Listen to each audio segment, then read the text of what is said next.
Word of the day, Mateo 6:33. Unahin natin ang Panginoon na siya nagbigay ng lakas, ng hininga, na kung bakit tayo narito sa mundo na ito. Mateo 6:33. At nais ko rin bumati sa mga nanay sa buong mundo. Happy Mother's Day! Yan po ang ating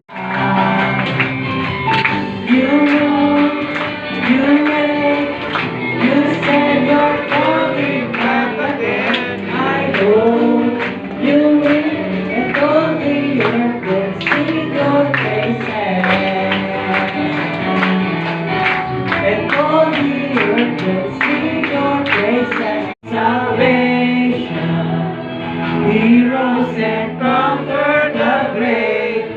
Jesus, hold and sing, oh, shine your light. Shine your light, let the whole world see. We're singing for the glory of the risen King. You have led me to the fire, and so Lord, you are close like no other. I know you as a father. Yes, Lord God. I know you as a friend. Sa ating may bahay, no? At sa gabi nito ay huwag niyo po akong tingnan. Hindi po ako kasing gwapo ng inyong pastor.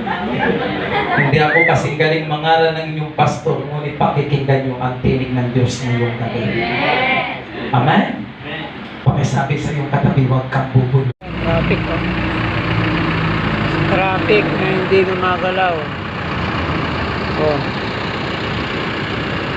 Yun. Anong gagawin mo ngayon pag traffic? Walang galawan. Yan, dito po kami sa traffic. Isay sa paglubog ng araw. Revelation 3:20, ang Panginoon ay kumakatok sa iyo, kaibigan. Pagbuksan mo ang Panginoon, babagay sa iyo.